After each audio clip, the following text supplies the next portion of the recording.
Hi, ഏറെ രസകരമായ പുതിയ മലയാള ചലച്ചിത്രം ചിന്ന ചിന്ന ആസൈ.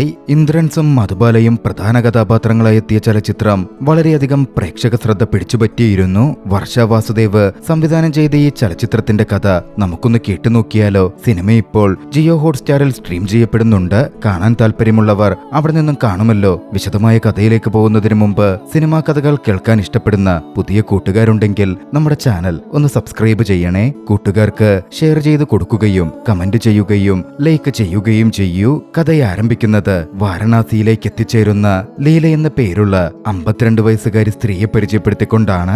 ഒരു തീർത്ഥാടക സംഘത്തിനൊപ്പമായിരുന്നു ലീല വാരണാസിയിലേക്ക് എത്തിച്ചേർന്നത്. അതേ വാരണാസിയിലായിരുന്നു മാധവൻ മാഷും ഉണ്ടായിരുന്നത്. ഇടയ്ക്കിടെ വാരണാസിയിൽ വരാറുള്ളതുകൊണ്ട് മാധവൻ മാഷ് അവിടെയുള്ളവർക്ക് സുപരിചിതനാണ്.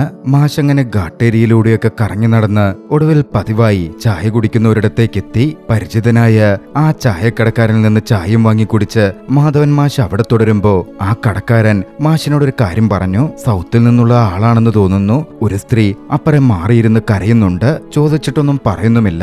മാഷൊന്ന് നോക്കാമോ? മാധവൻ തിരിഞ്ഞു നോക്കി. അവിടെ ഉണ്ടായിരുന്നത് ലീലയായിരുന്നു. മാധവൻ എഴുന്നേറ്റ് നേരെ ലീലയുടെ അടുത്തേക്ക് ചെന്നു. എന്തു പറ്റിയെന്ന് മലയാളത്തിൽ ചോദിച്ചപ്പോ വലിയ റെസ്പോൺസ് ഇല്ല. ലീല തമിഴാണോ? എന്തു പറ്റി എന്ന മട്ടിൽ തമിഴിൽ മാഷ് ചോദിച്ചതും ലീല പെട്ടെന്നങ്ങ് കരയാൻ തുടങ്ങി. മാഷൊന്ന് വല്ലാതായി. പിന്നാലെയാണ് കാര്യം വ്യക്തമാകുന്നത്. ലീല കൂട്ടം തെറ്റി പോയതാണത്രേ. ഇതിനിടയിൽ ലീലയുടെ പണമടങ്ങിയ ബാഗും ഫോണും ഒരു കള്ളൻ കവർന്നു. എന്തു ചെയ്യുമെന്നറിയാതെ ലീല പകച്ചിരിക്കുകയാണ്. കൂടെ വന്നവരുടെ നമ്പറോ സ്വന്തം വീട്ടുകാരുടെ നമ്പറോ തന്റെ തന്നെ നമ്പറോ പോലും ലീലയ്ക്ക് കാണാതെയും അറിയില്ല. മാധവൻ മാഷ് ലീലയ്ക്കൊരു ചായയൊക്കെ വാങ്ങിക്കൊടുത്ത് സംസാരിച്ചു. ബാഗൊക്കെ മോഷണം പോയെന്ന് പറഞ്ഞ് കംപ്ലൈന്റ് കൊടുത്തിട്ട് കാര്യമൊന്നുമില്ല. അതൊക്കെ ഇവിടെ സർവ്വസാധാരണമാണ്. അപ്പോഴാണ് ആ ചായക്കടക്കാരൻ അവിടെ അടുത്തൊരു അമ്പലമുണ്ടെന്നും ആളുകൾ അവിടെ തീർത്ഥാടനത്തിന് പോകാറുണ്ട്, അവിടെയൊന്നും നോക്കാൻ പാടില്ലേ എന്ന് മാഷിനടുക്കൽ സൂചിപ്പിക്കുന്നത്. അങ്ങനെ ലീലയെയും കൂട്ടി ആ അമ്പലത്തിന്റെ അടുത്തേക്ക് മാഷ് പോയി. അവിടെ അന്വേഷിച്ചപ്പോ അവിടെ അങ്ങനെ ഒരു സംഘം വന്ന വിവരമൊന്നുമില്ല. ലീലയാകട്ടെ അവിടെ മനസ്സൊരുക്കി പ്രാർത്ഥിച്ചു. തിരികെ വന്ന മാഷ് ലീല പ്രാർത്ഥിക്കുന്നത് നോക്കി നിൽക്കെ കുറച്ചു കുട്ടികൾ ഭക്ഷണം ചോദിച്ച് മാഷിനെ വളഞ്ഞു. ആദ്യം മാഷ് കുട്ടികളെ ആട്ടിയോടിച്ചു വിടാൻ നോക്കിയെങ്കിലും മാഷിനതിന് മനസ്സ് വന്നില്ല. അവരെ വിളിച്ച് മാഷ് അവർക്ക് ചായയും മറ്റും വാങ്ങി കൊടുക്കാൻ തുടങ്ങി. അപ്പോഴാണ് ലീല വലുതും കഴിച്ചോ എന്ന് മാഷ് ചിന്തിക്കുന്നത്. മാഷ് ലീലയോട് ആ കാര്യം തിരക്കി. ലീല അപ്പോഴും മാഷിന്റെ കൂടെ പോകണോ മാഷിനെ വിശ്വസിക്കണോ എന്നറിയാതെ കൺഫ്യൂഷനിലായിരുന്നു. മറ്റ് വഴിയില്ലാത്തതുകൊണ്ട് മാഷിന്റെ കൂടെ പോകാൻ ലീല തീരുമാനിച്ചു. ലീല ഭക്ഷണം കഴിക്കാത്തതുകൊണ്ട് ഒരു തെരുവുകടയിൽ നിന്ന് മാഷ് ലീലയ്ക്ക് ഭക്ഷണം വാങ്ങി കൊടുക്കാൻ വേണ്ടി ശ്രമിച്ചു. പക്ഷേ തീർത്തും വൃത്തിഹീനമായ ഇടത്ത് ലീല അസ്വസ്ഥയാകുന്നത് മാഷ് നോക്കിക്കണ്ടു. അതോടെ ലീലയെയും കൂട്ടി മാഷ് അവിടെ നിന്ന് നടന്നു. പിന്നീട് മുന്നോട്ട് നടക്കുമ്പോ ലീല മാഷിനോട് എനിക്ക് നിങ്ങളെ വിശ്വസിക്കാമോ എന്ന് തിരക്കി. മാഷിന് ആ ചോദ്യം തീരെ ഇഷ്ടപ്പെട്ടില്ലെന്ന് തോന്നുന്നു. ഒന്നും മിണ്ടാതെ മാഷ് മുന്നോട്ടേക്ക് നടന്നു. ലീല പെട്ടെന്ന് വല്ലാതായി. മറ്റെങ്ങോട്ടേക്കും പോവാൻ അറിയാത്തത് കൊണ്ട് മാഷിന്റെ പിന്നാലെ ലീല പോയി. പിന്നാലെ ലീല വരുന്നത് കണ്ടതും മാഷ് പറഞ്ഞു, ഓ അപ്പൊ പോയിട്ടില്ലല്ലേ? പിന്നാലെ പുഞ്ചിരിയോടെ മാഷ് ലീലയോട് സംസാരിച്ചുകൊണ്ടിരുന്നു. അടുത്തുള്ളൊരു ഹോട്ടലിലേക്ക് മാഷ് ലീലയെ കൂട്ടിക്കൊണ്ടുപോയി. പോകുന്ന വഴിയിൽ അവർ സംസാരിച്ചു. സംസാരത്തിൽ നിന്നും ലീല തഞ്ചാവൂരുകാരിയാണെന്നും അന്ന് രാവിലെയാണ് വാരണാസിയിൽ എത്തിയതെന്നും ഏതോ ഒരു അമ്പലത്തിനടുത്തുള്ള ഹോട്ടലിലാണ് താമസിക്കുന്നത് എന്നും മാഷ് മനസ്സിലാക്കി. എങ്ങനെയാണ് തീർത്ഥാടക സംഘത്തിൽ നിന്നും വിട്ടുപോയത് എന്ന് മാഷ് ചോദിച്ചപ്പോ ലീല ഒന്ന് വല്ലാതായി. മാഷ് അത് മനസ്സിലാക്കി ആ ചോദ്യം ഒഴിവാക്കിക്കൊണ്ട് ലീലയെയും കൂട്ടി നേരെ മുന്നോട്ട് നടന്നു. അവരൊടുവിൽ മാഷ് പറഞ്ഞ റെസ്റ്റോറന്റിലേക്ക് എത്തിച്ചേർന്നു. അതിന്റെ ഉടമ മാഷിനെ സ്വാഗതം ചെയ്തു. ലീല മാഷിന്റെ ഭാര്യയായിരിക്കും എന്നായിരുന്നു അദ്ദേഹം തെറ്റിദ്ധരിച്ചത്. മാഷുടൻ തന്നെ അത് തിരുത്തി. പിന്നാലെ അവർ ഭക്ഷണം കഴിക്കാനിരുന്നു. ചായയും മസാല ദോശയും മാഷ് അവർക്കായി ഓർഡർ ചെയ്തു. അപ്പോഴാണ് ലീല ചായ കുടിക്കില്ലെന്ന കാര്യം പറയുന്നത്. താനൊരു ദിവസം 5-6 ചായ കുടിക്കും എന്ന് പറഞ്ഞ മാഷ് ആ ചായയും കൂടി തനിക്കായി നീക്കി വെച്ചു. പിന്നാലെ സംസാരിക്കുന്ന കൂട്ടത്തിൽ ചില കാര്യങ്ങൾ മാഷ് മനസ്സിലാക്കി. നാളെ രാവിലെയാണ് അവർക്ക് മടങ്ങാനുള്ള ട്രെയിൻ. അതോടെ മാഷ് പറഞ്ഞു, പേടിക്കണ്ട, അങ്ങനാണെങ്കിൽ സ്റ്റേഷനിൽ നിന്ന് ഉറപ്പായും നിങ്ങളുടെ സംഘത്തെ കണ്ടെത്താം. ലീല പെട്ടെന്നൊന്ന് വല്ലാതാവുന്നുണ്ടായിരുന്നു. താനെന്തോ തെറ്റു പറഞ്ഞോ എന്ന് ചിന്തിച്ച മാഷ്, അല്ല അങ്ങനെ പറഞ്ഞതല്ല, ഇന്ന് തന്നെ നിങ്ങളുടെ സംഘത്തെ കണ്ടെത്താൻ പറ്റിയേക്കും. ഇനി പറ്റിയില്ലെങ്കിൽ നാളെ എന്തായാലും പറ്റും എന്ന തരത്തിലേക്ക് കാര്യങ്ങളൊന്നുകൂടെ ക്ലിയർ ചെയ്തു. ഭക്ഷണം വരുമ്പോഴേക്കും അവർ തുടർന്നും സംസാരിച്ചു. സംസാരത്തിൽ ലീലയുടെ ഭർത്താവ് 1.5 കൊല്ലം മുമ്പ് മരണപ്പെട്ടുവെന്നും ഒരു മകനുണ്ടെന്നും മാഷ് മനസ്സിലാക്കി. മകനെന്ത് ചെയ്യുന്നു എന്ന് ലീലയോട് ചോദിച്ചപ്പോഴേക്കും ഭക്ഷണം വന്നു. ലീല അതിന് മറുപടിയും പറഞ്ഞില്ല. ഉടൻ മാഷ് പറഞ്ഞു, ഇവിടെ തമിഴ് അസോസിയേഷൻ ഓഫീസുണ്ട്, നമുക്കവിടെ പോയി ഇൻഫോം ചെയ്യാം. നിങ്ങളെ കാണാതെ നിങ്ങളുടെ സംഘം ചിലപ്പോ അവിടെ വന്നേക്കും. അങ്ങനെ ഭക്ഷണമൊക്കെ കഴിഞ്ഞ് അവർ നേരെ തമിഴ് അസോസിയേഷൻ ഓഫീസിലേക്ക് പോയി. മാഷ് അന്വേഷിച്ചു വന്നു. പക്ഷേ ആരും അവരെ തിരക്കി അതുവരെ എത്തിയിട്ടുണ്ടായിരുന്നില്ല. തിരികെ വന്ന് മാഷ് പറഞ്ഞു, വിശ്രമിക്കണമെങ്കിൽ അസോസിയേഷൻ ഓഫീസിൽ പോയി വിശ്രമിക്കാം, അവർ ചിലപ്പോൾ അന്വേഷിച്ചു വരും. വൈകിട്ട് ഗംഗാ ആരതിയുണ്ട്, എന്തായാലും അവിടെ അവർ പോവാതിരിക്കില്ല.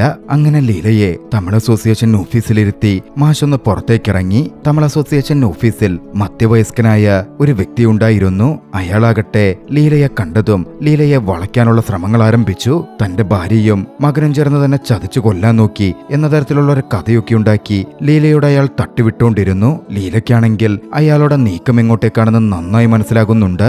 അസ്വസ്ഥതയോടെ ലീല അവിടെ ഇരിക്കുമ്പോഴാണ് മാഷ് വീണ്ടും വന്നത്. അയാളുടെ തള്ളുകഥകളും അയാളുടെ ഉദ്ദേശവും മാഷിനും പെട്ടെന്ന് മനസ്സിലായി.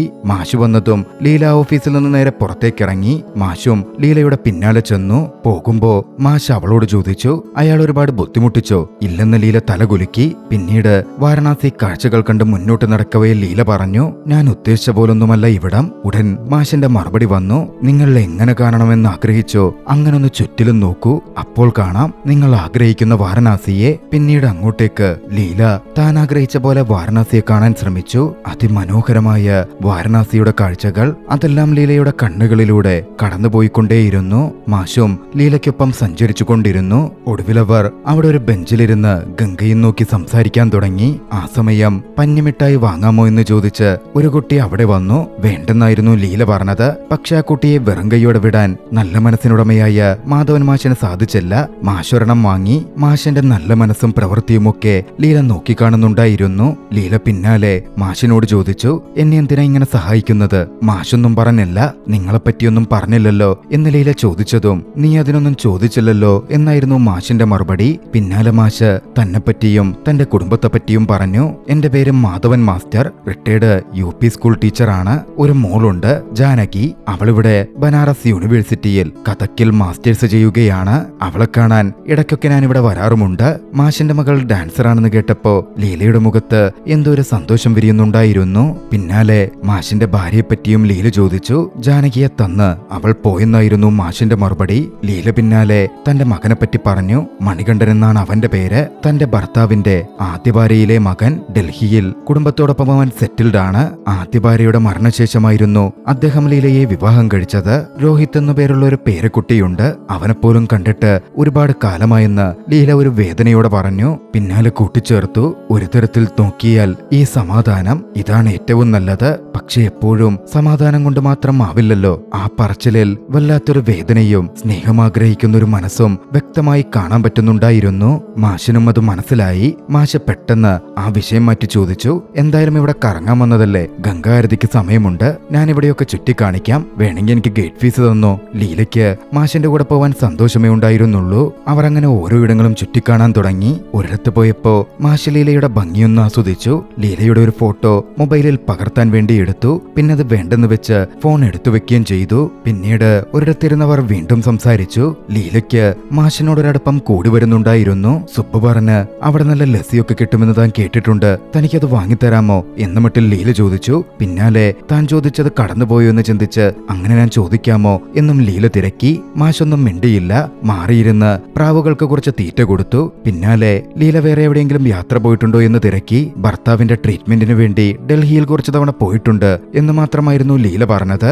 മാഷിനോട് ലീല അതേ കാര്യം ചോദിച്ചപ്പോ താൻ ഹിമാചലിലെ സ്പിറ്റിയിലൊക്കെ പോയിട്ടുള്ള കാര്യവും അതിന്റെ ഭംഗിയും മാഷ് വിവരിച്ചു. കൂട്ടത്തിൽ മരുമകൻ വിദേശത്തുനിന്ന് വന്ന ശേഷം കുടുംബം ഒന്നിച്ച് അവിടെ പോവാൻ പ്ലാൻ ചെയ്യുന്ന കാര്യവും മാഷ് കൂട്ടിച്ചേർത്തു. അവർ അവിടെ നിൽക്കുമ്പോ ഒരു കപ്പിൾസ് ഫോട്ടോയൊക്കെ എടുത്ത് നിൽക്കുന്നുണ്ടായിരുന്നു. അവർ അവിടെ നിന്ന് ചുംബിക്കാനും മറ്റും തുടങ്ങി. അത് കണ്ടപ്പോ ലീല ഒന്ന് വല്ലാതായി. ചെറുതായിട്ട് മാഷും അവർ വേഗം ലസ്സി കുടിക്കാമെന്ന് പറഞ്ഞ് അവിടെ നിന്ന് മാറി.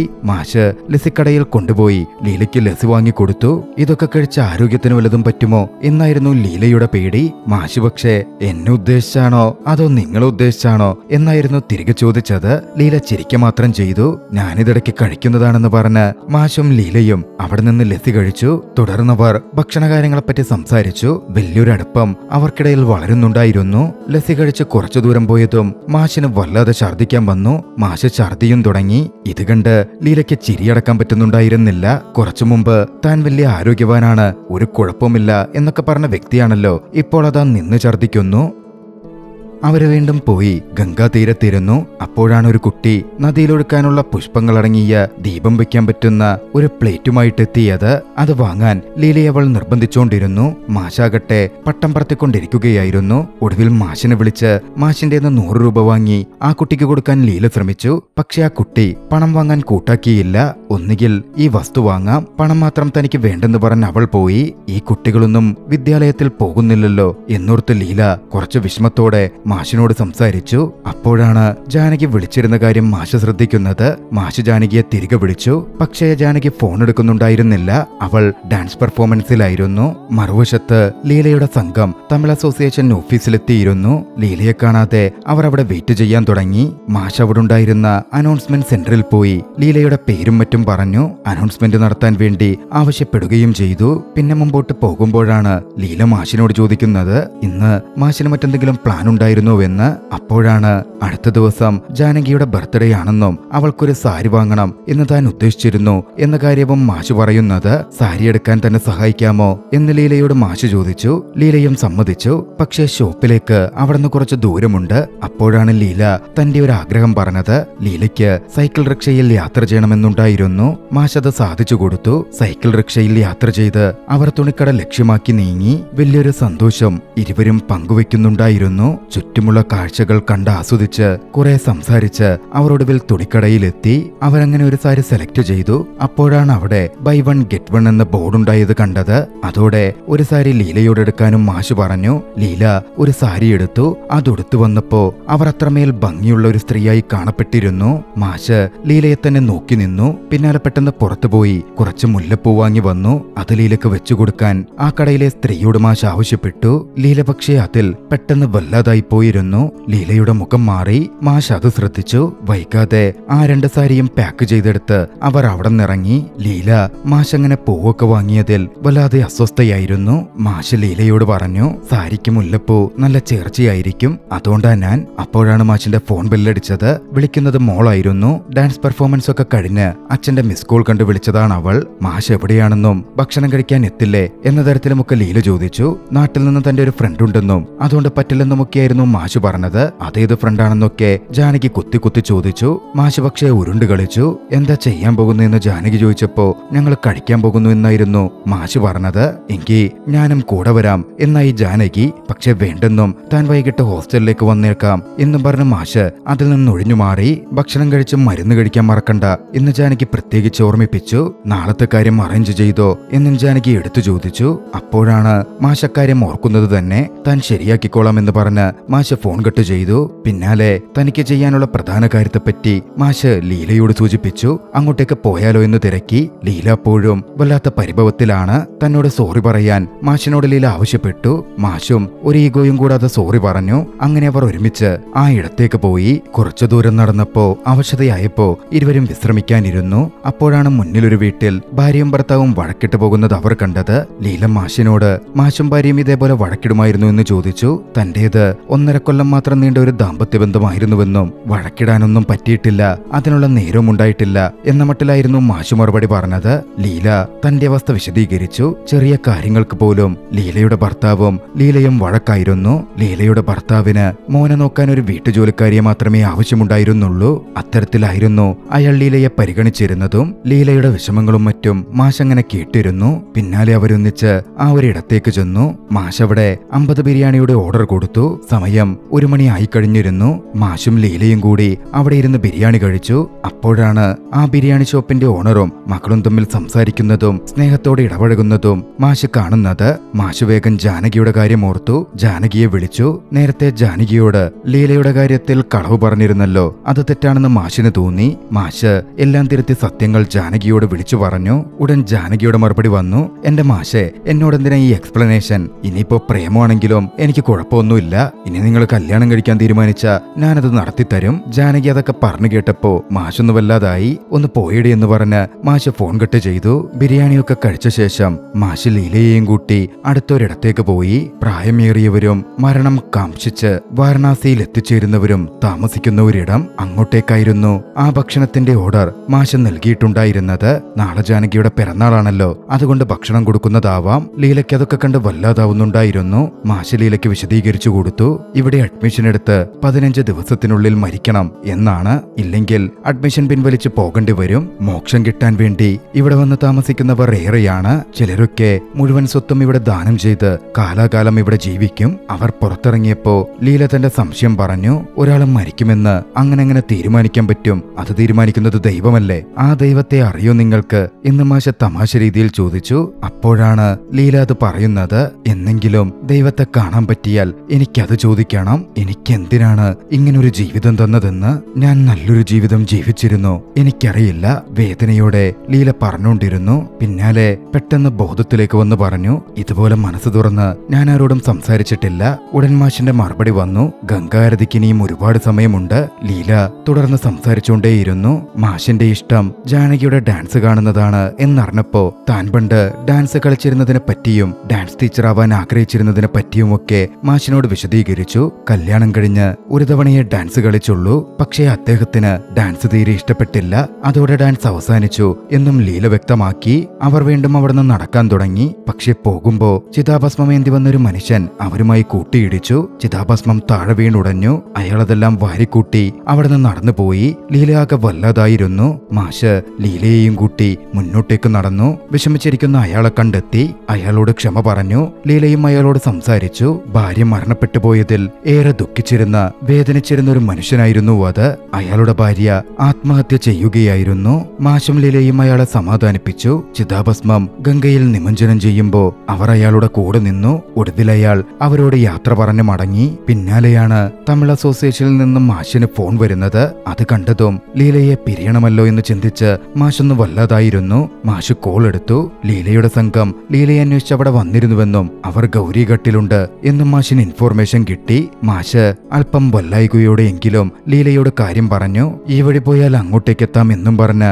ലീലയെ അങ്ങോട്ടേക്ക് കൂട്ടിക്കൊണ്ടുപോകാൻ മാഷ് തുടങ്ങി. ലീലയും പക്ഷേ വല്ലാതാവുന്നുണ്ടായിരുന്നു. മാഷിനെ പിരിയാൻ ലീലയ്ക്ക് വിഷമമുള്ളതുപോലെ. അങ്ങോട്ടേക്ക് റിക്ഷയിൽ പോകുമ്പോ ഇരുവരും നിശബ്ദമായിട്ടിരിക്കുകയായിരുന്നു. ഇടയ്ക്കിടയ്ക്കുള്ള നോട്ടങ്ങൾ. അവർ പരസ്പരം പറയാതെ പറയുന്ന നിരവധി കാര്യങ്ങൾ വിളിച്ചോതുന്നുണ്ടായിരുന്നു. ഒടുവിലവർ ലക്ഷ്യസ്ഥാനത്തിന്റെ അടുത്തെത്തി. മാഷ് ലീലയെ അങ്ങോട്ടേക്ക് ആക്കാമെന്ന് പറഞ്ഞപ്പോ ലീല പെട്ടെന്ന് വല്ലാത്തൊരു ഭാവത്തിൽ നിന്നു. കുറച്ച് നടന്നാ മതി, അവർക്കടുത്തെത്തും എന്ന് മാഷ് പറഞ്ഞപ്പോ ലീല പറഞ്ഞു, അത് വേണ്ട, നിങ്ങൾ പൊക്കോ, ഞാൻ നടന്നു പൊക്കോളാം. ഏയ് അതിനെന്താ, ഇവിടെ അടുത്തല്ലേ. അതല്ല, നിങ്ങൾ എന്റെ കൂടെ വന്ന അവരെന്നെ തെറ്റിദ്ധരിക്കും. ഒറ്റയ്ക്ക് പോവോ? മാഷ് ചോദിച്ചു. ലീല പറഞ്ഞു, നിങ്ങളെല്ലാത്തിനും കണക്ക് വെച്ചോളൂ, എന്നിട്ട് എന്നോട് പറഞ്ഞാ മതി. നാട്ടിൽ പോയ ഉടൻ ഞാനതൊക്കെ അയച്ചു തന്നേക്കാം. ലീലയുടെ ആ മറുപടി മാഷിനെ വല്ലാതെ വേദനിപ്പിച്ചു. എല്ലാത്തിനും നന്ദിയെന്ന് പറഞ്ഞ് തന്റെ കയ്യിലിരുന്ന ജാനകിക്ക് വാങ്ങിയ സാരിയുടെ കവർ ലീല മാഷിനെ ഏൽപ്പിച്ചു. മാഷ് അതും വാങ്ങി ഒന്നും മിണ്ടാതെ മുന്നോട്ടേക്ക് നടന്നു. മാഷങ്ങനെ നടന്നു പോകുന്നത് വേദനയോടെ ലീല നോക്കി നിൽക്കുന്നുണ്ടായിരുന്നു. ലീല പക്ഷേ തന്റെ സംഘത്തിനടുത്തേക്ക് പോയില്ല. അവൾ അവിടെ ഒരിടത്തിരുന്നു. അവളുടെ ഓർമ്മകളിൽ അവളുടെ കുട്ടിക്കാലം തെളിഞ്ഞു. കുട്ടിക്കാലത്ത് അച്ഛനുമായി അവളേറെ സ്നേഹത്തോടെ സംസാരിച്ചിരുന്നു. കാശിയിൽ പോകുന്ന കാര്യം പറഞ്ഞപ്പോ കാശിയിൽ വെച്ച് മോളിന്റെ കൈവിട്ടുപോയ അച്ഛൻ എന്തു ചെയ്യും എന്ന് ലീലയുടെ അച്ഛൻ ചോദിച്ചു. അന്ന് കുട്ടിയായ ലീല പറഞ്ഞു, ഞാനിപ്പോ വലിയ ലീലയായില്ലേ അച്ഛ, എന്റെ കാര്യമൊക്കെ ഞാൻ നോക്കിക്കോളാം, എങ്കിൽ നമുക്ക് എന്തായാലും കാശിക്ക് പോവാം എന്നായിരുന്നു അന്ന് അച്ഛൻ പറഞ്ഞത്. അതെല്ലാം ആലോചിച്ച് ലീല ഒരിടത്തിരിക്കുകയാണ്. അപ്പോഴാണ് അങ്ങോട്ടേക്ക് ഷെട്ടി എന്ന് പേരുള്ള ഒരു യുവാവ് വന്നത്. കാഴ്ചയിൽ ചെറിയ തട്ടിപ്പുകാരന്റെ ഒരു ഭാവമൊക്കെ ഷെട്ടിക്കുണ്ടായിരുന്നു. ലീല അങ്ങനെ തനിച്ചിരിക്കുന്നത് കണ്ടതും അവള് കൂട്ടം തെറ്റിയതാണ് എന്ന് ഷെട്ടിക്ക് മനസ്സിലായി. അതോടെ ലീലയെപ്പറ്റി അറിയാനും ലീലയോട് സംസാരിക്കാനും ഒക്കെ ഷെട്ടി ശ്രമിക്കാൻ തുടങ്ങി. ഷെട്ടിയുടെ വാക്കുകളൊക്കെ കേട്ട് ലീല ഒന്ന് വല്ലാതാവുകയും കരയാൻ തുടങ്ങുകയും ചെയ്തു. അതോടെ ഷെട്ടി പേടിച്ചു. കരയില്ല എന്നൊക്കെ പറഞ്ഞ് ലീലയോട് അപേക്ഷിക്കാൻ തുടങ്ങി. മറുവശത്ത് മാധവൻ മാഷാകട്ടെ ആകെ വിഷമിച്ച് ജാനകിയെ വിളിച്ചു. നടന്ന കാര്യങ്ങളത്രയും പറഞ്ഞു. ഒക്കെ കേട്ട ജാനകി പറഞ്ഞു, എല്ലാവർക്കും എല്ലാവരെയും മനസ്സിലായിക്കൊള്ളണമെന്നില്ലല്ലോ, എന്നാലും ആന്റി എന്തായിരിക്കും അങ്ങനെ പറഞ്ഞത്? അച്ഛനത് ആന്റിയോട് ചോദിച്ചോ? ആ എന്തായാലും പോട്ടെ. ജാനകി അത്രയും പറഞ്ഞു നിൽക്കെ മാഷിന് കോൾ വന്നു. വിളിച്ചതാകട്ടെ ലീലയുടെ സംഘത്തിൽ നിന്നുള്ളവരും. ലീല അപ്പോഴും അവിടെ എത്തിയിട്ടില്ല എന്നതോടെ മാഷ് മനസ്സിലാക്കി. മാഷുടൻ അവർ നിൽക്കുന്ന ഇടത്തേക്ക് പുറപ്പെട്ടു. എന്തുകൊണ്ട് ലീല അങ്ങോട്ടേക്ക് പോയില്ല എന്ന് ചിന്തിച്ചപ്പോ മാഷിനുള്ളിൽ പല കാര്യങ്ങളും തോന്നുന്നുണ്ടായിരുന്നു. മാഷൊടുവിൽ അവിടെ എത്തിച്ചേർന്നു. ലീല അവിടെയില്ല. കൂടെ വന്ന സംഘങ്ങളിലുള്ളവർ ലീല അപശകുനമാണെന്നും മറ്റുമുള്ള രീതിയിൽ മോശമായി സംസാരിക്കുന്നുണ്ടായിരുന്നു. മാഷ് ഒക്കെ കേട്ടുനിന്നു, ഒന്നും മിണ്ടിയില്ല. ഇതിനിടയിൽ ടൂർ മാനേജറായിട്ടുള്ള വ്യക്തി ലീലയുടെ ഫാമിലിയെ കോണ്ടാക്ട് ചെയ്തു. പക്ഷെ അവർ പറഞ്ഞതാകട്ടെ പോലീസ് കംപ്ലൈന്റ് ഒന്നും കൊടുക്കണ്ട, അവരെങ്ങോട്ടെങ്കിലും പൊക്കോട്ടെ, ഒരു കുഴപ്പമില്ലെന്ന മട്ടിലായിരുന്നു. മാഷിനെ നോക്കി ആ മാനേജർ പറഞ്ഞു, അവർക്കെന്തെങ്കിലും പറ്റിയ ഉത്തരവാദിത്വമൊന്നും ഞാനിനിയേക്കില്ല. ഇതേ സമയം ഷെട്ടി ലീലയുമായി അടുത്തുള്ളൊരു ഷോപ്പിൽ പോയിരുന്നു. ലീലയ്ക്ക് ബാങ്കൊക്കെ കൊടുത്ത് ലീലയെ മയക്കാനുള്ള ശ്രമമായിരുന്നു ഷെട്ടിയുടേത്. പക്ഷേ എന്തോ തോന്നി ലീല തന്റെ മനസ്സിലുള്ളതൊക്കെ ഷെട്ടിയോട് സംസാരിക്കാൻ തുടങ്ങി. രാവിലെ അവിടെ വന്നതും മാധവൻ മാഷിനെ കണ്ടതും അദ്ദേഹത്തോട് ഒരടുപ്പം തോന്നിയതും അടക്കമുള്ള കാര്യങ്ങൾ താനെന്താ ഇങ്ങനെയെന്ന മട്ടിൽ ലീല തന്നെ സ്വയം കുറ്റപ്പെടുത്തിക്കൊണ്ടിരുന്നു. താനിപ്പോ ഷെട്ടിയോട് സംസാരിക്കാൻ പോലും കാരണം അദ്ദേഹമാണെന്ന മട്ടിൽ ലീല ഷെട്ടിയോട് സൂചിപ്പിച്ചു. പിന്നാലെ മാധവൻ മാഷിനെ പറ്റി വിശദമായി പറഞ്ഞു. അന്ന് നടന്ന കാര്യങ്ങൾ അത്രയും ഒക്കെ കേട്ടതും ഷെട്ടി ചോദിച്ചു, രാവിലെ എത്തി മിസ്സായതാണോ അതോ സ്വയം അതിന്ന് മാറിപ്പോന്നതാണോ? അതേയെന്ന മട്ടിൽ ലീല തലകുലുക്കി. തുടർന്ന് സംസാരിക്കുമ്പോൾ ലീല പറഞ്ഞു, എന്റെ ഉള്ളിൽ ഒരു കുട്ടി ലീലയുണ്ട്. അവളെപ്പോഴും ഓരോന്നിനും കരയും. എന്തിനാ കരയുന്നത് എന്നെനിക്ക് ചോദിക്കണമെന്നുണ്ടാകും. പക്ഷെ ഞാൻ ഇതുവരെ ചോദിച്ചിട്ടില്ല. കാരണം അതിന്റെ ഉത്തരവും എനിക്കറിയാം. അവൾ അത് പറഞ്ഞാൽ ഞാൻ അവളോട് എന്ത് മറുപടി പറയും? അവൾ ആഗ്രഹിച്ച പോലെ ജീവിതം ജീവിക്കാൻ പറ്റും എന്ന് പറയണോ, അതോ ഇതാണ് നിന്റെ ജീവിതം, ഇതങ്ങ് അംഗീകരിക്ക് എന്ന് പറയണോ? എനിക്കാരുമില്ല, അവള് മാത്രമേയുള്ളൂ. ലീല വല്ലാതെ വിതുമ്പാൻ തുടങ്ങി. ഇന്നൊരു ദിവസമെങ്കിലും അവൾ ആഗ്രഹിച്ച പോലെ ജീവിക്കണം എന്ന് ഞാൻ തീരുമാനിച്ചു. അതാണ് സംഘത്തിൽ നിന്ന് ഇറങ്ങി നടന്നത്. പക്ഷെ എന്റെ ബാഗ് നഷ്ടപ്പെട്ടു. എനിക്കെന്ത് ചെയ്യണമെന്നറിയില്ലായിരുന്നു. അപ്പോഴാണ് അദ്ദേഹം വന്നത്. മാഷ് എന്റെ ഉള്ളിലെ കുട്ടിലീലയ്ക്കായി അദ്ദേഹം വന്നതുപോലെയായി എനിക്ക് തോന്നിയത്. പക്ഷേ അത് മനസ്സിലാക്കാതെ അദ്ദേഹം എന്നെ വീണ്ടും എന്റെ ടീമിലേക്ക് വിട്ടു. ലീലയുടെ വാക്കുകൾ അത്രയും കേട്ടതും ഷെട്ടി ഒന്ന് പുഞ്ചിരിച്ചു. ലീലയുടെ കഥ ഷെട്ടിയുടെയും മനസ്സിൽ തൊട്ടിരിക്കണം. പിന്നാലെ ഷെട്ടിയും ലീലയും നടന്നു നീങ്ങാൻ തുടങ്ങി. പോകുന്ന വഴിക്ക് മാഷും ലീലയും തമ്മിൽ പ്രേമമാണോ എന്ന് ഷെട്ടി ചോദിച്ചു. അങ്ങനൊന്നുമില്ലെന്നായിരുന്നു ലീലയുടെ മറുപടി. ഷെട്ടി പക്ഷേ അതൊക്കെ കേട്ട് ചിരിക്കുന്നുണ്ട്. തങ്ങൾ പോകുന്നിടത്ത് മാഷില്ലെങ്കിൽ എന്തു ചെയ്യും എന്ന് ലീല ചോദിച്ചു. അങ്ങനെയാണെങ്കിൽ നാളെ അദ്ദേഹം സ്റ്റേഷനിൽ വന്നോളും എന്നായിരുന്നു ഷെട്ടി പറഞ്ഞത്. താൻ പാതി വഴിക്ക് വിട്ടിട്ട് പോകുന്നതല്ലേ, എന്നോട് ദേഷ്യമായിരിക്കും എന്ന് ലീല അവനോട് പറഞ്ഞു. പേടിക്കണ്ട, ഞാനുണ്ടല്ലോ എന്നായിരുന്നു ഷെട്ടിയുടെ മറുപടി. അപ്പോഴാണ് ലീലയ്ക്ക് മുന്നിലൂടെ ലീലയുടെ ബാഗ് മോഷ്ടിച്ച വ്യക്തി പോയത്. അയാളെ കണ്ടതും ലീല അവന് പിന്നാലെ ഓടാൻ തുടങ്ങി. പിന്നാലെ ഷെട്ടിയും. പക്ഷെ ഒരു ഘട്ടത്തിൽ ലീലയെ വെട്ടിച്ച് കള്ളൻ കടന്നു കളഞ്ഞു. ഓടിപ്പോയി ലീല ചെന്നുപെട്ടതാകട്ടെ തന്നെ അന്വേഷിച്ചു വന്നിരുന്ന മാഷിനും സംഘത്തിനും മുമ്പിലേക്കായിരുന്നു. മാഷിനെ കണ്ടതും ലീല ഒന്ന് സ്റ്റെക്കായി നിന്നു. പിന്നാലെ വന്നിരുന്ന ഷെട്ടി അവരെ കണ്ട് മാറിപ്പോയി. ലീലയുടെ അടുത്തേക്ക് ചെന്ന മാനേജർ ലീലയെ ശകാരിക്കാൻ തുടങ്ങി. ലീല അതൊന്നും കേൾക്കുന്നുണ്ടായിരുന്നില്ല. ലീല മാഷിനെ തന്നെ നോക്കി നിന്നു. അത് കണ്ട മാഷ് നേരെ മുന്നിട്ട് വന്ന് ലീലയുടെ കൈ പിടിച്ച് അവിടെ നിന്ന് കൂട്ടിക്കൊണ്ടുപോവാൻ തുടങ്ങി. നാളെ രാവിലെയല്ലേ ട്രെയിൻ, ഇവളവിടെ വന്നോളും എന്ന് പറഞ്ഞായിരുന്നു മാഷ് ലീലയെ അങ്ങനെ കൂട്ടിക്കൊണ്ടുപോയത്. എല്ലാവരും ഞെട്ടലോടെ അത് കണ്ട് നോക്കിയതേയുള്ളൂ. കുറച്ചു കഴിഞ്ഞതും മാഷ് ലീലയുടെ കയ്യിൽ പിടിച്ചിരുന്ന പിടിവിട്ടു. കുറച്ചു കഴിഞ്ഞ് അവർ ഒരിടത്തിരുന്ന് സംസാരിച്ചു. ഞാൻ വേണോന്ന് വെച്ച് കൈ പിടിച്ചതല്ല എന്ന് മാഷ് പറഞ്ഞു. അറിയാമെന്നായിരുന്നു ലീലയുടെ മറുപടി. താൻ അവരുടെ കൂടെ ശരിയാവില്ല എന്ന് മാഷ് വ്യക്തമാക്കി. എന്തിനാ അങ്ങനെ ചെയ്തതെന്നും ചോദിച്ചു. എന്തിനാണ് എന്നെ വിട്ടുപോയത് എന്നായിരുന്നു ലീല ചോദിച്ചത്. മാഷ് ലീലയൊന്ന് നോക്കിയിരുന്നു പോയി. അപ്പോഴേക്കും ഷെട്ടി അങ്ങോട്ടേക്ക് എത്തി. ഷെട്ടി അവർക്കിരുവർക്കും നടുവിലായിട്ടിരുന്നു. മാഷിനെടുക്കൽ താൻ ലീലയുടെ പുതിയ സുഹൃത്താണെന്ന് പറഞ്ഞ് പരിചയപ്പെടുത്തി. അവർ സംസാരിച്ചിരിക്കെ അങ്ങോട്ടേക്ക് ഷെട്ടിയെ തിരഞ്ഞൊരു സ്ത്രീ വന്നു. ഷെട്ടി പിന്നാലെ ആ സ്ത്രീയുടെ കൂടെ പോവാൻ ഒരുങ്ങി. പോകുന്നതിനു മുമ്പ് കള്ളനിൽ നിന്ന് താൻ വാങ്ങിയിരുന്ന ലീലയുടെ പേഴ്സും ഫോണും ഷെട്ടി ലീലയ്ക്ക് തിരികെ കൊടുത്തു. അതിശയത്തോടെ തന്റെ ചുറ്റിലുമുള്ള മനുഷ്യരെ ലീല നോക്കിക്കാണുന്നുണ്ടായിരുന്നു. പിന്നെയാണ് ലീല മാഷിനോട് തനിക്കൊന്ന് ഫ്രഷ് ആവണമെന്ന് പറഞ്ഞത്. മാഷ് ലീലയെ കൂട്ടി അടുത്തുള്ള ഹോട്ടൽ മുറിയിലേക്ക് പോയി. ആദ്യം മാഷ് ഫ്രഷ് ആവാൻ കയറി. അപ്പോഴാണ് ജാനകി മാഷിനെ വിളിക്കുന്നത്. ലീല ഫോൺ എടുത്തു. ജാനകിയോട് സംസാരിച്ചു. ലീല അങ്ങനെ ഫോൺ എടുത്തപ്പോ ജാനകിക്ക് അതിശയം സഹിക്കാൻ പറ്റിയില്ല. കുറച്ചു മുമ്പ് ലീല പോയ കാര്യമൊക്കെ പറഞ്ഞ് മാഷ് മകളോട് വേദന പങ്കുവെച്ചതാണല്ലോ, പെട്ടെന്ന് ഇതെന്ത് സംഭവിച്ചു എന്ന അതിശയത്തിലായിരുന്നു ജാനകി. അവരിവരും കുറച്ചുനേരം സംസാരിച്ചു. അടുത്ത ദിവസം പരസ്പരം കാണാമെന്ന് പ്രോമിസ് ചെയ്തു. ജാനകിക്ക് ലീലയെ കാണണമെന്നുണ്ടായിരുന്നു. വൈകാതെ മാഷ് കുളിച്ചു വന്നു. ലീലയോടും തയ്യാറാവാൻ പറഞ്ഞു. ലീല കുളിക്കാനായി പോയി. മാഷ് വാങ്ങിക്കൊടുത്ത സാരി ഉടുത്തു വന്നു. കുളിക്കാൻ കയറുന്നതിന് മുമ്പ് തനിക്കായി മുല്ലപ്പൂ വാങ്ങാൻ ലീല മാഷിനോട് പറഞ്ഞിരുന്നു. മാഷ് പ്രകാരം മുല്ലപ്പൂ വാങ്ങി വന്നു. അവരൊന്നിച്ച് അണിഞ്ഞൊരുങ്ങി നേരെ ഗംഗാ ആരതി കാണാൻ പുറപ്പെട്ടു. മാഷിനൊപ്പം അങ്ങനെ സഞ്ചരിക്കുമ്പോ ലീല വല്ലാത്തൊരു ആത്മാനുഭൂതി അനുഭവിക്കുന്നുണ്ടായിരുന്നു. സന്തോഷത്തോടെ കുറെ സമയം അവർ ചിലവഴിച്ചു. ഗംഗാ ആരതി തൊഴുതു. പിന്നീട് സംസാരിച്ചവർ നടക്കുമ്പോ രാവിലെ കണ്ട അതേ പെൺകുട്ടി അവരുടെ മുമ്പിലെത്തി. ആരതി ഒഴുക്കാൻ കൊണ്ടുവരുമായിരുന്ന അതേ പെൺകുട്ടി അത് മുഴുവനും ലീല വാങ്ങി കത്തിച്ച് ഗംഗയിൽ ഒഴുക്കാൻ തുടങ്ങി. ഒരു ഘട്ടത്തിൽ മാഷിനെയും കൂടെ വിളിച്ചു ചേർത്തു. അവരൊന്നിച്ച് ദീപം തെളിയിച്ച് ഗംഗയിൽ ഒഴുക്കി. ആ നിമിഷത്തിൽ പരസ്പരം അവരുടെ കണ്ണുകൾ ഉടക്കിയപ്പോൾ വല്ലാത്തൊരു ഫീലിംഗ്സ് ഇരുവരിലും നിറഞ്ഞു നിന്നിരുന്നു. ആ സമയം ദീപാവലിയുടെ സമയത്ത് ദീപങ്ങളാൽ അലങ്കൃതമാകുന്ന വാരണാസിയെപ്പറ്റി മാഷ് വിവരിച്ചു. ഇങ്ങനെ കൊതിപ്പിക്കരുത്, പിന്നെ എനിക്കത് കാണണമെന്ന് തോന്നും എന്നായിരുന്നു ലീല പറഞ്ഞത്. അതിനെന്താ വന്ന് കണ്ടാ പോരെ എന്ന് മാഷ് ചോദിച്ചതും ഞാൻ ഒറ്റയ്ക്ക് എങ്ങനെ ഇങ്ങോട്ടേക്ക് വരാനാണ് എന്ന് ലീല പറഞ്ഞു. മാഷ് അത് കേട്ടൊന്ന് പുഞ്ചിരിച്ചു. മറുവശത്ത് ജാനകിയാകട്ടെ വിദേശത്തുള്ള തന്റെ ഭർത്താവുമായി സംസാരിക്കുകയായിരുന്നു. അവർ വിദേശത്ത് സെറ്റിൽ ചെയ്യാൻ തീരുമാനിച്ചിട്ടുണ്ട്. മാഷ് പക്ഷേ അങ്ങോട്ടേക്ക് വരില്ലെന്ന് പറഞ്ഞാണ് നിൽക്കുന്നത്. ലീലയും മാഷും സെറ്റാവുകയാണെങ്കിൽ അവരുടെ വിവാഹം പോലും നടത്തണം എന്നാണ് ജാനകി ചിന്തിക്കുന്നത്. തന്റെ ഭർത്താവുമായി അതിനെപ്പറ്റി ജാനകി സംസാരിക്കുകയും ചെയ്തു. മാഷും ലീലയും വീണ്ടും അവിടെയൊക്കെ ചുറ്റിക്കറങ്ങി ഭക്ഷണം കഴിച്ചു. ഹോട്ടലിലേക്ക് മടങ്ങിപ്പോകുന്നില്ലേ എന്ന് മാഷ് ചോദിച്ചപ്പോ ഈ രാത്രി മുഴുവൻ ഇവിടെ ചിലവഴിക്കാനാണ് താൻ ഇഷ്ടപ്പെടുന്നത് എന്ന് ലീല പറഞ്ഞു. മാഷ് അതിന് സമ്മതം മൂളി. അവർ ഒന്നിച്ച് ആ ഘാട്ടിന്റെ പല ഭാഗങ്ങളിലൂടെ നടന്നു നീങ്ങിക്കൊണ്ടിരുന്നു. അങ്ങനെ നടക്കുമ്പോഴാണ് അവിടെ കുറച്ചാളുകൾ ഇൻസ്ട്രുമെന്റ്സ് ഒക്കെ വായിച്ചിരിക്കുന്നത് മാഷ് ശ്രദ്ധിക്കുന്നത്. ഡൊണേഷൻ ബോക്സും വെച്ചിട്ടുണ്ട്. കാണാൻ കുറച്ചാളുകളുമുണ്ട്. മാഷും ലീലയും കുറച്ചുനേരം അത് കേട്ടു നിന്നു. മാഷ് പിന്നാലെ ആ പയ്യന്മാരുടെ അടുത്തേക്ക് നടന്നു ചെന്ന് ചെവിയിൽ ഒരു കാര്യം പറഞ്ഞു. ലീലയ്ക്ക് അവരുടെ സംഗീതത്തിനനുസരിച്ച് ഡാൻസ് ചെയ്യണം എന്നതായിരുന്നു അത്. പിന്നാലെ അവർ അത് അനൗൺസ് ചെയ്തു. മാഷ് ലീലയോട് ഡാൻസ് ചെയ്യാൻ ആവശ്യപ്പെട്ടു. സംഗീതത്തിനനുസരിച്ച് ലീല ചുവടുകൾ വെച്ചു. മനോഹരമായ നൃത്ത ചുവടുകൾ ലീലയേറെ ആസ്വദിക്കുന്നുണ്ടായിരുന്നു.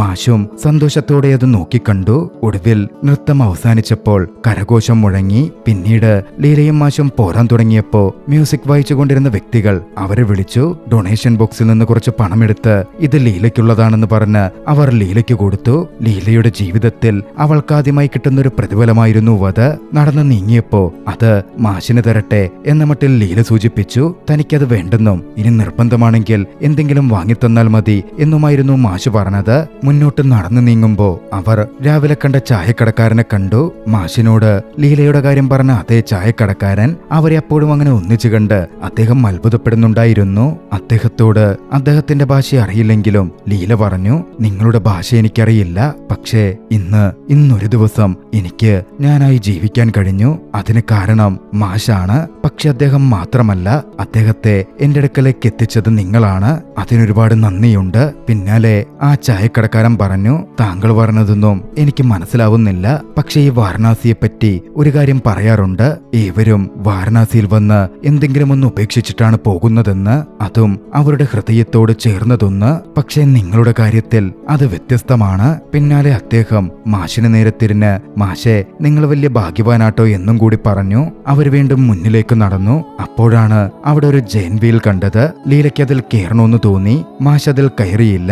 ലീല അതിൽ കയറി ഏറെ ആസ്വദിച്ചു. അപ്പോഴാണ് തമിഴ് അസോസിയേഷനിലെ ആ നരമ്പൻ വ്യക്തി അവിടെ എത്തിയത്. അയാള് മാഷിനെ ഒന്ന് ചൊറിയാൻ നോക്കി. മാഷ് അയാളെ അവിടെ കുടുക്കിയിട്ട് ലീലയുമായി മുന്നോട്ടേക്ക് പോയി. പിന്നീട് അവർ അവിടെ ഒരു വള്ളത്തിൽ കിടന്ന് ആകാശം നോക്കി സംസാരിച്ചുകൊണ്ടിരിക്കാൻ ആരംഭിച്ചു. അങ്ങനെ കിടന്ന് സംസാരിക്കുമ്പോ തന്റെ ഉള്ളിൽ ഇപ്പോൾ അനുഭവപ്പെടുന്ന ഫീലിംഗ്സിനെ പറ്റിയും ഇതുപോലൊന്ന് ഇതിനു മുമ്പ് ഉണ്ടായിട്ടേ ഇല്ല എന്നും ലീല മാഷിനോട് പറഞ്ഞു. മാഷ് അതൊക്കെയും കേട്ടിരുന്നു. അവരുടെ സംസാരം തുടർന്നു പോയിക്കൊണ്ടേയിരുന്നു. കുട്ടികളെപ്പോലെ ലീല ഓരോന്ന് പറഞ്ഞുകൊണ്ടേയിരുന്നു. മാഷതെല്ലാം ഏറെ സ്നേഹത്തോടെ കേട്ടു. അവർക്കിടയിൽ നിറഞ്ഞു നിൽക്കുന്ന പ്രണയവും സ്നേഹവും ആ അന്തരീക്ഷത്തെ കൂടുതൽ മനോഹരമാക്കുന്നുണ്ടായിരുന്നു. ചെറുപ്പത്തിൽ മാഷ് എങ്ങനെയായിരുന്നെന്ന് ലീല ചോദിച്ചപ്പോ മാഷ് തന്റെ ഒരു ഫോട്ടോ ലീലയ്ക്കെടുത്തു കൊടുത്തു. ലീല അത് വാങ്ങി നോക്കി. മാഷ് നല്ലതായിരുന്നല്ലോ എന്ന തരത്തിൽ പറഞ്ഞു. അത്രയ്ക്കൊന്നുമില്ലെന്നായിരുന്നു മാഷിന്റെ മറുപടി. ലീല ആ ഫോട്ടോ തിരികെ കൊടുത്തില്ല. തന്റെ കയ്യിൽ ചേർത്ത് പിടിച്ചു. അത് തനിക്ക് വേണമെന്ന് പറഞ്ഞു. അപ്പോഴാണ് ഒരു ഷൂട്ടിംഗ് സ്റ്റാർ പോയത്. ലീല അത് നോക്കി എന്തോ പ്രാർത്ഥിച്ചു. മാഷെന്താ പ്രാർത്ഥിച്ചതെന്ന് തിരക്കി. പറഞ്ഞാൽ അതിന് ഫലമുണ്ടാവില്ല എന്നായിരുന്നു ലീലയുടെ മറുപടി. പിന്നാലെ മാഷ് ലീലയ്ക്ക് രസകരമായി ഓരോ കഥ പറഞ്ഞു കൊടുക്കാൻ തുടങ്ങി. തമാശയും കളിചിരിയുമായി രാത്രി മുഴുവൻ സംസാരിച്ച് എപ്പോഴോ അവരിരുവരും ഉറങ്ങി. പിറ്റേന്ന് രാവിലെ ആദ്യമുണർന്നത് മാഷായിരുന്നു. ലീലയെ ഉണർത്താനായി മാഷ് തട്ടി വിളിച്ചു. പക്ഷേ ലീലയ്ക്ക് അനക്കമുണ്ടായിരുന്നില്ല. ലീല ഈ ലോകത്തോട് വിട പറഞ്ഞു പോയി കഴിഞ്ഞിരുന്നു. മാഷിന്റെ ഹൃദയം തകർന്നു. തന്റെ എല്ലാ ഇഷ്ടങ്ങൾക്കും അനുസരിച്ച് ജീവിക്കാൻ സാധിച്ച ആ ഒരു ദിവസത്തിനു ശേഷം ലീല ഈ ലോകത്തോട് വിട പറഞ്ഞിരിക്കുന്നു. വൈകാതെ ആളുകൂടി മൃതദേഹം നീക്കം ചെയ്യലായി. മാഷ് അവിടുത്തെ സ്റ്റെപ്പിൽ തകർന്നിരുന്നു. വൈകാതെ ജാനകിയും എത്തിച്ചേർന്നു. ലീലയെ അവസാനമായി ജാനകിയും നോക്കിക്കണ്ടു. തകർന്നിരുന്ന തന്റെ അച്ഛനടുക്കൽ ജാനകി വന്നിരുന്നു. അച്ഛന്റെ കൈ നീട്ടി ലീലയുടെ കയ്യിൽ നിന്ന് കിട്ടിയ ആ പണച്ചുരുട്ടും അച്ഛന്റെ ഫോട്ടോയും അച്ഛന്റെ കൈകളിലേക്ക് ജാനകി വെച്ചുകൊടുത്തു. മാഷ് ഹൃദയം തകർന്ന് ഏറെ വേദനയോടെ അതിലേക്ക് നോക്കി. അന്ന് ലീലയുടെ ചിത കത്തുമ്പോൾ അതിന് കാവലായി അതിന് കൂടെ മാഷും ജാനകിയും നിന്നിരുന്നു. അടുത്ത ദിവസം മാഷ് ഘാട്ടിൽ വന്നിരുന്നു. തന്റെ മുമ്പിൽ വള്ളത്തിൽ ലീലയിരിക്കുന്ന പോലെ മാഷിന് തോന്നി. കുറച്ചു കഴിഞ്ഞതും ആ വള്ളം തനിയെ പിന്നിലേക്ക് നീങ്ങിക്കൊണ്ടിരുന്നു. ഒടുവിൽ മഞ്ഞിനുള്ളിൽ ആ വള്ളവും ലീലയും അപ്രത്യക്ഷമായി. മാഷിൽ നിന്നകന്ന് സ്വർഗലോകത്തിലേക്കെന്ന പോലെ ലീല പോയി. ലീലയ്ക്ക് മോക്ഷം കിട്ടിയിരിക്കണം. ആ ദൃശ്യങ്ങളിൽ ചലച്ചിത്രം അവസാനിക്കുകയാണ്. ഹൃദയത്തെ തൊടുന്ന ഈ ഒരു ചലച്ചിത്രം നിങ്ങൾക്കിഷ്ടമായെങ്കിൽ വീഡിയോ ലൈക്ക് ചെയ്യുക. അഭിപ്രായങ്ങളും നിർദ്ദേശങ്ങളും കമന്റുകളിൽ രേഖപ്പെടുത്തുക. കഴിയുമെങ്കിൽ ചാനൽ സബ്സ്ക്രൈബ് ചെയ്തും കൂട്ടുകാർക്ക് ഷെയർ ചെയ്തു കൊടുത്തും ഞങ്ങളെ സപ്പോർട്ട് ചെയ്യുക. അടുത്ത എപ്പിസോഡിൽ മറ്റൊരു മികച്ച ചലച്ചിത്രവുമായി നമുക്ക് കണ്ടുമുട്ടാം. അതുവരെ ബൈ.